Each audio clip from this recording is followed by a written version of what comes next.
찬미 예수님, 지난 한 주간 안녕하셨어요? 우리 예비자 여러분들은 피정 잘 다녀오셨나요? 저는 그제부터 어제까지 사목위원들과 연수를 다녀왔습니다. 주님과 우리 본당 교우들을 위해 헌신적으로 봉사해주고 계신 사목위원님들과 함께 가진 소중한 시간이었습니다. 연수 중에 내년도 본당 사목지표로 보라 얼마나 좋고 얼마나 즐거운가 형제들이 함께 사는 것이 라는 시편 133장의 말씀을 정했는데요. 구체적 실천 내용은 차차 논의해서 정하려 합니다. 좋은 의견 있으시면 언제든 말씀해 주시면 감사하겠습니다. 올 연말은 저에게 여러모로 뜻깊은 시간입니다. 지난 16일에 있었던 지구 연도 대회에서 우리 본당이 최우수상을 수상한 일이 무척 의미 깊었습니다. 물론 누구나 예상한 결과였지만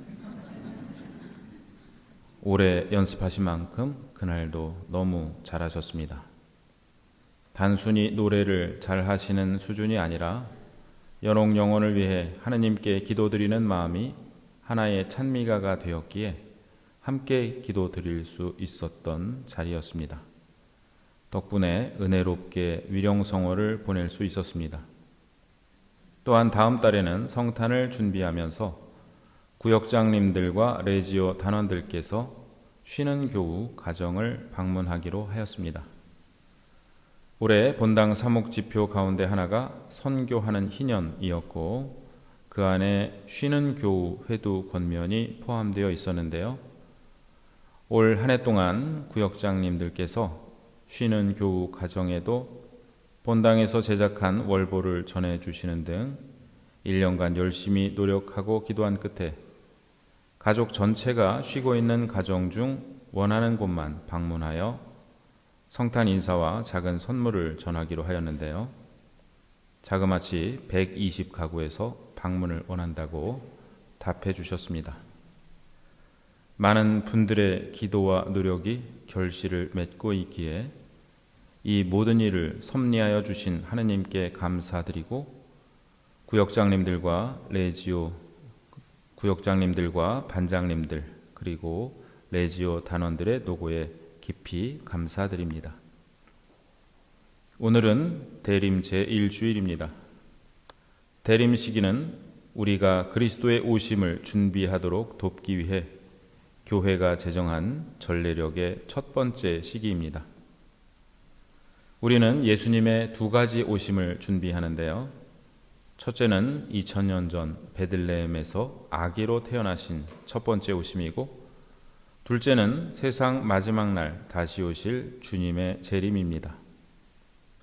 우리는 아마도 살아서 주님의 재림을 맞이하지는 않겠지만 우리의 죽음은 현세의 시간 질서에서 벗어나 주님을 만나는 때이므로 우리의 죽음과 주님의 재림은 이어져 있다고 할 수 있습니다. 그러나 예수님께서 단 2번의 오심으로 끝나지는 않습니다. 우리가 예수님을 처음 믿게 된 때부터 매 미사 때 성체를 통하여 우리가 읽는 성경 말씀을 통하여 여럿이 함께 기도드릴 때 또 이웃을 통하여 예수님은 끊임없이 우리를 찾아오십니다.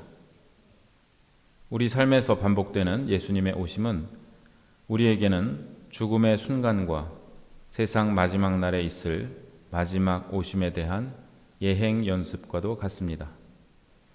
반복되는 예수님의 오심이 은혜롭다면 마지막에 있을 예수님의 오심 역시 은혜로울 것입니다. 이렇게 보면 예수님의 오심을 기다리고 있는 모든 날이 언제나 대림식이라 할 수 있습니다. 대림식이 미사 독서는 그리스도의 첫 번째 오심과 두 번째 오심에 대한 것이지만 대림 제1주와 2주는 두 번째 오심에 3주와 4주는 첫 번째 오심에 초점을 둔 말씀들입니다. 대림시기 주일의 제1독서는 항상 이사야서의 말씀이 봉독되고 제2독서는 야고보서를 읽는 제3주일을 제외하고는 로마서 말씀을 읽습니다. 그리고 복음은 올해가 가해이기 때문에 마테오 복음 말씀을 듣게 됩니다. 오늘 제1독서에서는 영원한 평화를 노래하는 이사야 예언서의 말씀을 들었습니다. 세월이 흐른 뒤에 라는 표현이 나오는데 교부들은 이 표현이 예수 그리스도께서 다시 오실 때를 가리키는 것으로 보고 그때 유다인과 이방인들이 함께 모여와 그리스도의 새 법을 배우게 되리라는 예언으로 이 말씀을 해석합니다. 아우구스티노 성인은 모든 민족들이 밀려들 주님의 집이 서 있는 산은 곧 그리스도를 의미한다고 말합니다. 그날의 사람들은 칼을 쳐서 보습을 만들고 창을 쳐서 낫을 만들 것입니다. 총을 녹이고 대포를 녹여 농기구를 만들 것입니다. 우리는 그날을 고대하고 있습니다. 제2독서 역시 예수님의 두 번째 오심에 대한 말씀입니다. 바오로 사도는 권고합니다. 여러분이 잠에서 깨어날 시간이 이미 되었습니다. 이제 우리가 처음 믿을 때보다 우리의 구원이 더 가까워졌기 때문입니다. 그러니 어둠의 행실을 벗어버리고 빛의 갑옷을 입읍시다. 복음에서도 예수님께서는 당신의 재림에 대해 말씀하십니다. 너희도 준비하고 있어라. 너희가 생각하지도 않은 때에 사람의 아들이 올 것이기 때문이다. 이처럼 준비하고 있어라, 깨어 있어라 라는 것이 오늘 말씀의 주제입니다. 그렇다면 어떻게 하는 것이 깨어있는 삶일까요? 새 아들이 일하고 있는 곳에 아버지가 찾아갔습니다. 첫째 아들에게 물었습니다. 얘야, 지금 무엇을 하고 있느냐? 첫째가 답했습니다. 아버지, 보면 모르세요? 벽돌 나르고 있잖아요. 둘째에게 물었습니다. 얘야, 지금 무엇을 하고 있느냐? 둘째가 답했습니다. 예, 아버지, 성당을 짓고 있어요. 셋째에게 물었습니다. 얘야, 지금 무엇을 하고 있느냐? 셋째는 일을 멈추고 손을 모으며 말했습니다. 기뻐하세요, 아버지. 부족한 제가 감히 주님의 성전을 짓게 되었지 뭐예요. 세 아들 모두 같은 일을 하고 있었지만 저마다 자기가 하는 일을 다르게 이해하고 있었습니다.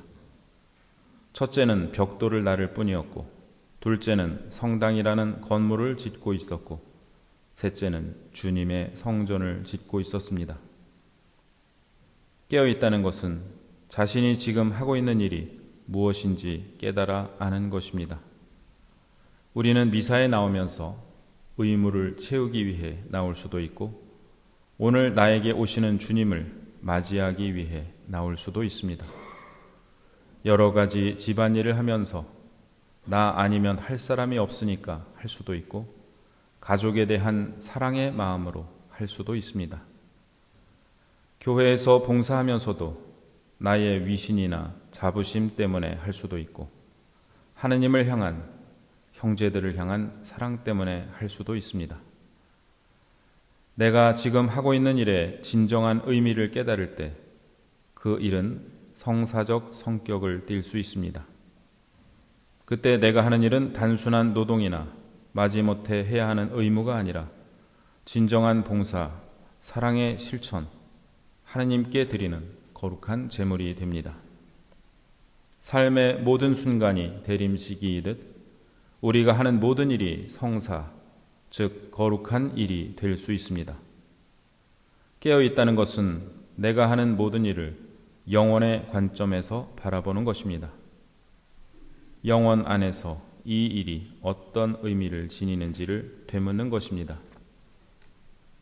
부활의 로랑 형제라 불리는 17세기의 수도자 니콜라 에르망은 우리가 거룩해지는 길은 우리의 행위가 달라지는 것이 아니라 평소에 자기 자신을 위해 하던 일을 하느님을 위해 하는 것이라고 말했습니다.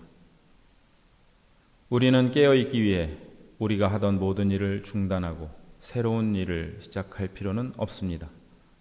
다만 자신을 위해서 해오던 일을 하느님을 위해서 하려고 노력할 때 우리는 깨어 있게 됩니다. 이번 대림 시기에 우리는 깨어 있도록 노력해야겠습니다. 하느님 아버지께서 나에게 물으신다면 나는 무엇라 대답하겠습니까? 얘야, 지금 무엇을 하고 있느냐?